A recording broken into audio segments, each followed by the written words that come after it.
Obviously, the last 3 games have not been good enough. 3 games with the whole season's not been good enough. I hear you on that. What do you make of the last few games? Why has it not been clicking? Why is that ball not going into the back of the net? And why have you walked away with just 1 point in the last 2 games, in your opinion? Because that's been Arsenal all season, and we've been getting away with it. Yeah, the West Ham game, yeah, we've done that all season. Yeah, missed chance after chance after chance. Yeah, because our striker can't score goals. He's admitted it. Yeah, our defence ain't as good as people reckon it is, and all you get is the buzzword this season: control. We're controlling games. Well, how comes we conceded more goals than last season at this point then? How comes Wolves have scored more open play goals than Arsenal this season? Wolves. They've had their best player out injured for a third of the season. Yeah, Pedro Neto is still the top assister, I think, in the league, and he's been out injured for 7 weeks. Yeah, like how are these teams scoring more? I'll give another example. That poor Chelsea team have scored 3 goals less than Arsenal this season. 3. Brighton has scored more. Newcastle has scored more and ain't won a game in how many? 1 out of 7, 1 out of 8. Yeah. When we played Luton, in fact, let's go back further than that. I've been calling it out all season when I've been coming on here and other shows, and you've been going, yeah, but you won the game. Yeah, we won the game, but we were crap. Yeah, we won the game, but Bukayo Saka's dropped a stinker. Yeah, we won the game, but Martinelli needs dropping. Yeah, we won the game, but Odegaard's crap. He's been playing crap. Yeah, we won the game, but looking a bit shaky. Been saying it all season, Terry. The only difference is now we ain't scoring.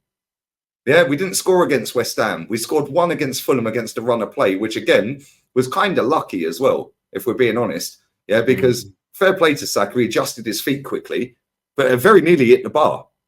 Yeah, very nearly hit the bar. I understand that. And I get what you're saying. Why do you think this is, though? Because, for instance, I've seen Declan Rice get a lot of stick the last few days, not progressing balls. He's not really as good. What do you think has been the reason for the regression in the performances? What's the reason why, though, as opposed to what? The manager. Yeah, the manager's completely changed too many things. Like, as much as I think David Raya is a better goalkeeper than Ramsdale, he's not proven it yet. He's not shown it. Yeah, and I think that's upset a bit of the dressing room. Yeah, like we see that clip that was doing the rounds about when Declan Rice and Gabriel Magalhaes were having an argument. Straight off of the back of that argument, they can both cocked up for the goal, the second goal, which was Fulham's winner. Yeah, we see Martinelli get subbed off and not even look or shake Smith Rowe's hand. Yeah, that's upset a lot of people. Yeah, Granit Xhaka, as much as I don't rate Granit Xhaka, the one thing I will say is Granit Xhaka would stand there and have a scrap. Yeah, where's the players having a scrap in this team? Yeah, I don't think he was any good, Granit Xhaka, but I said this when we signed 29. Yeah, and when we signed Rice. Yeah, who's scoring the 7 goals this season? Yeah, individually, plus the 7 assists. Yeah, cool. 29's got 4 goals. Well done. Is he going to get another 4 more and then another 7 assists to replace Xhaka? Maybe. Maybe not. Yeah, Thomas Partey. Another load of BS. That guy ain't injured. Yeah, we all know what's going on there. Come on. Yeah, because I see a video doing the rounds last week. Yeah, where he's doing star jumps and he's doing one-on-one training and he's doing lunges and he's getting back into fitness. Yeah, and then Chris Hughton tells everyone he ain't going to the AFCON because he's got a major injury. Yeah, well, was that video from in the summer then? All of a sudden, that video might have been held back from the summer, innit? Yeah, he's a big loss. He's a massive loss, Thomas Partey, because Thomas Partey is better than Declan Rice. I've been saying that all season, and I like Declan Rice. Yeah, with Declan Rice, he ain't going to score you enough goals. He's trying to play every position. Yeah, he's getting the ball off the centre-backs. He's played at centre-back. Yeah, he's playing on the right. He's playing on the left. Yeah, he doesn't score enough. Yeah, which is cool. Thomas Partey don't score enough, but Thomas Partey's got better passing range than him. Yeah, and Thomas Partey, yeah, has got more athleticism than him. Yeah, and I think he's a better player than him overall. Yeah, and Declan Rice is now trying to plug 29's position, which was where Granit Xhaka, I'd say, well, he did have his best season last season.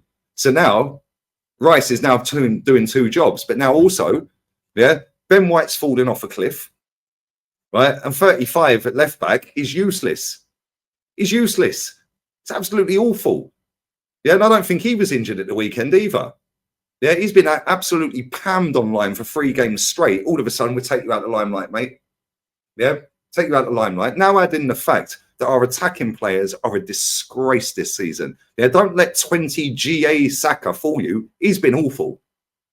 Yeah, he's been awful, mate. Yeah, and this comes back down to the manager. Yeah, Gabriel Martinelli. Mate, that Gabriel Martinelli, I remember when we signed him. 10 goals in 12 games when we signed him under Unai.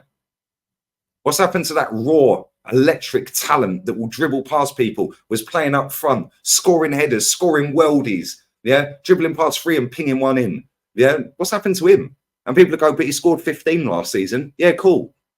Yeah, now add in the fact that this manager has gone way more defensive, yeah, which he has. It's all about don't play it long. Yeah, Odegaard the other day against West Ham played a long ball over the top. The manager was going crazy. Yeah, going absolutely crazy. I've seen this season, yeah, when the goalkeepers kicked the ball long, I think it was against Tottenham. Yeah, it was Tottenham. Yeah, Tottenham twice the goalkeeper kicked the ball long. He was going mad at him because he's obsessed with keeping the ball. We see our wingers run down the wing. They stop. Oh, well, I can't get through free. Oh, Odegaard's not there for a quick 1-2. Oh, well, that's Saka ref then. Because unless he's rolling a player, which he ain't when there's free there, unless he's rolling a player and quick 1-2 gets him in. Yeah. Then he plays it back to Odegaard. Odegaard back to Ben White. Ben White back to Rice. Rice back to Odegaard. Odegaard looks and goes, oh, well, okay, we'll go that way. Okay, 29's got the ball. 29 bangs it over to Martinelli. Martinelli just runs in a straight line out of play. Goal kick. Rinse and repeat all season. Yeah, this ain't a surprise to me, Terry. I predicted top 4 at the start of the season. Everyone laughed at me. Yeah, I said, we're in a top 4 race. And I predicted, and I said our window was a 4 out of 10. Everyone laughed at me. Yeah, now everyone's saying, oh, well, yeah, let's go and sign a striker. We need a midfielder. We need a centre-back. We might need another full-back. Yeah, let me just give you this scenario real quick, right? This manager came into Arsenal. He inherited Emi Martinez. Since then, he signed 6 goalkeepers. None of them are better than Emi Martinez. Funny that, right? Got him out the club. Emi Martinez won a FA Cup with this club, by the way, and the Charity Shield, if you want to include the plate, right? He gets rid of him. But that's one starting 11 player that walks into our team over of David Raya or Ramsdale or Runnison or any other player, Turner, that we've signed, right? He inherited William Saliba. He thought it was a good idea to send him out on loan 3 times. Good one, right? When he was clearly better than David Luiz, Kolasinac and Mustafi and Callum Chambers. But anyway, cool. But there's 2. He inherited Kieran Tierney. There's 3. Well, Kieran Tierney's better than Nuno Tavares. Granit Xhaka playing at left back.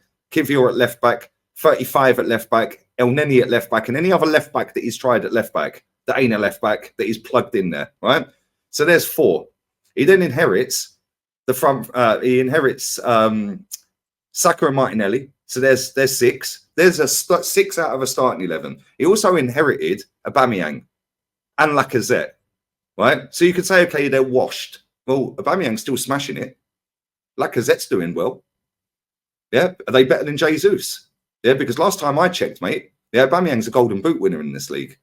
Yeah, and even a finished Aubameyang who was playing up and down left wing back is better than Gabriel Jesus or Eddie Murphy up front. So, right? so you think you? Let me finish real quick on this point, and I'll shut up here because I've been waffling. I'm going to get some cigarettes, right? Real quick, yeah. Now look at our midfield, right? Martin Odegaard, right, and Fabio Vieira. Where are they on our creative spark chart in the Premier League? Oh yeah, 50 plus down. Yeah, 50 plus down. Odegaard's got 3 assists in 25 games. Vieira's got 2, and Vieira's not played all season and is injured, right? But we inherited Mesut Ozil. A blindfolded, finished Mesut Ozil is better than both of them, right? But cool, we inherited 6 players plus Aubameyang. There's 7. Laka, there's 8. And Mesut Ozil, there's 9. That's 9 out of an 11. Now add 640 million on that. Yeah, you can now phase out Mesut Ozil. You could phase out Aubameyang. You could phase out Laka, and you've added 640 million. And you're telling me you can't build a better squad than that? Have you seen the state of that squad? Yeah, El Neni, why are you here? Cedric, why are you here? Yeah, Jorginho, why are you here? Yeah, 29, why are you here? 35, why are you here? Yeah, Smith Rowe, what's he done to him? That guy 2 years ago was running games. Now he can't even get on the pitch. Can't even get on the pitch, and he's fit to play. Yeah, Ramsdale on the bench. Yeah, who else is on our bench? Trossard's on the bench. You're telling me, yeah, Reece Nelson, another one. 640 mil, and that is our squad. Oh, but Lee, we've got Partey injured, Vieira injured, Tommy Yasu injured. Okay, cool. Well done, mate. 640 mil tell, and he inherited, take out Aubameyang, Laka and Ozil, he inherited 6 top players there and 3 players that were coming to the end of their careers at the highest level. 640 later, we're 1 point ahead of Ange Postecoglou playing 4 fullbacks at defence. Turn it in. Get rid of it, mate. So you don't think that I know you've not been playing good the last few games, and I know you've not been as scintillating all season. There's no doubt about it. I do think you've been a lot, up until the last couple of matches, I've said it all year, far harder to break down and people, creating chances against you. Is some of this not just the last 2 games have really felt like the pressure has got to your players, to your manager, and to your team? But do you not think you're even going to be in the title race now? You think you're going to fall away from the title race as well? Yeah, I predicted it at the start of the season and was laughed out of town. I said we're in the top 4 race. When I sat on here, when the transfer window shut and we did the show, I think it might have been the same day or the next day, right? And you said to me, what do you rate the transfer window? Surely you're in the title race and all that. I tell you, I sat there and rated it a 4 out of 10. I know you did. Yeah. And everyone was cussing me in the chat. You were laughing. You did your laugh. Yeah. I still don't think it was a 4 out of 10, but yeah, I get you. But it was a 4 out of 10. And I'll tell you why it was a 4 out of 10. Still no right wing cover that is adequate enough. Because this manager waits until every team that we play makes 3 subs, 4 subs before we make a sub. Then our subs are Reece Nelson and Eddie Nketiah. Yeah? Well, he obviously don't rate them then, does he? Right? Why can't Saka be dropped? Why is he never allowed to be dropped? Everyone else in that team can be dropped at some point. Why is he never dropped? Why? Because he does not rate Reece Nelson. Right? So that was one player I said that we needed cover for. But when I say cover, somebody that can actually challenge to take his spot. Right? Because when I say cover, I want players. Yeah, like people take the mick out of Phil Foden. Saka's better than Foden. In what planet are you on? Yeah, what planet are you on? Phil Foden's light years clear of Bukayo Saka, and I like Saka, but Foden's levels. You're playing number 10 for Pep. Yeah, and you're playing in and out of that team over 5 years in teams that are successful, and you are being trusted to play at number 10 while De Bruyne's not there. Oh my days! And you're running games. Yeah, come on. So we needed cover. We needed a striker. But everyone told me, oh yeah, but Eddie Nketiah is the man. We signed Jesus. He's got the winning mentality. Yeah, Eddie runs around a lot. Bro, the guy's not scored an away goal for over a year. Over a year. Do you reckon if you played up front for Arsenal, yeah, in the next 365 days, yeah, in an away game, do you reckon you'd actually score a goal? Because I think he would. Yeah, I mean, yeah, Eddie Nketiah never has been good. I agree with that. Like, so there's 2. Right, hold on. So there's 2. I also said we needed 2 midfielders.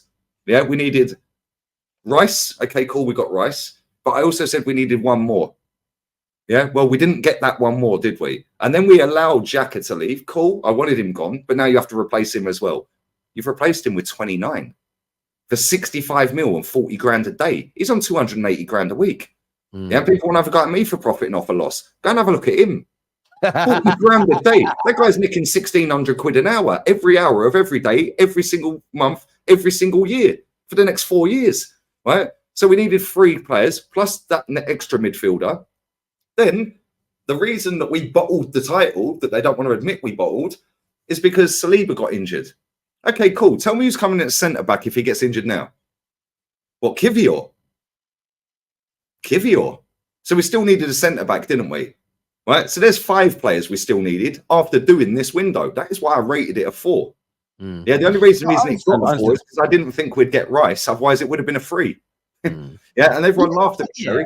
640. Look at our squad. Yeah. I get where you're coming from. I think for me, and I suppose it's all about perspective. You are maybe a couple of points lighter than I thought you would be, but you're kind of in and around where I thought you'd be this year. I didn't predict you to win the league. I thought you'd be 2nd or 3rd, and I thought City would win the league, and I still do think they'll win that league. But I do think you'll be in the title race.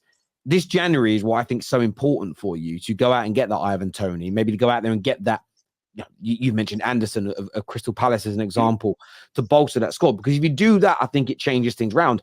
I also look at Saka and Martinelli, and they have both this season gone very stale and they've become very, very predictable. They're nowhere near as bad as him, but they remind me of Anthony. They just cut onto their strongest foot all the time and try and shoot.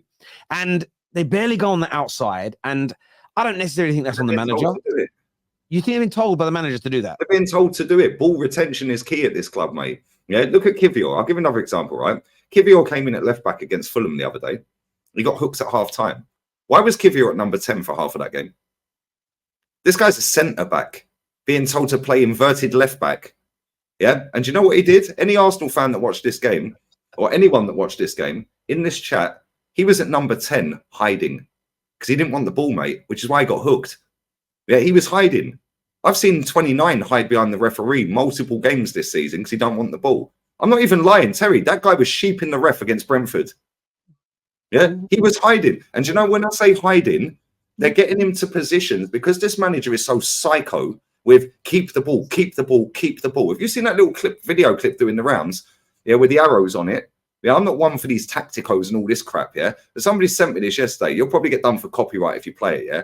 Right? But it's, we could play this ball, and he puts the arrow on it. Yeah, I've seen it. I've seen it. I've seen you retweet it. I've seen you retweet. Yeah, I know what you're talking about. Yeah, that's a 2-minute clip. That 2-minute clip encapsulates everything I've said this season. Yeah, this manager is so PTSD of last season that he is trying to keep the ball, keep the ball, keep the ball, keep the ball. So if you haven't got a safe pass to make, keep the ball, right? And when I've seen 29 jogging into positions, right, where he's now got 2 men around him, yeah, and 1 behind him, so he's got 2 next to him and 1 behind him, that's now not a safe pass you're playing to him because his first touch has to be immaculate, yeah. And then where's he got? Is he looking around to see where he can square that off to? It's not called looking, it's called scanning. Scan rate. Right? So now Declan Rice will hold that ball. So now we're slowing down. When we're on a counter-attack this season, we are so slow. In that Fulham game, yeah, I can't remember who it was that had the ball. No, I'm lying. It was West Ham. West Ham game, Bukayo Saka's got the ball over halfway. He's running into towards their box. Yeah, not one Arsenal player in their half. Bukayo Saka against the whole of their team. Where's our team? Yeah, and then all of a sudden, the flick merchant, Herr Flick, comes out of nowhere, just jogging. Yeah, what Bukayo Saka's now supposed to take on 5 players, Terry. Yeah, how many times does Martinelli get the ball? Right, head down. Yeah, that's a criticism of him. He's always got his head down, right? But Martinelli's always played like that. Last season, he scored 15 goals. Yeah, there's also factors into this as well. Right, teams are now not opening up against us so much. So now it's low block FC. But I watched Liverpool last night playing against a low block at Newcastle that had 18 shots in the first half. How can they do it? How? Why? Because they play high risk, high reward.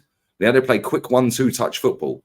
Yeah, when I watched Man City play against Sheffield United at the weekend, yeah, I was just sitting there doing a watch along on it, and I was like, wow, this is insane.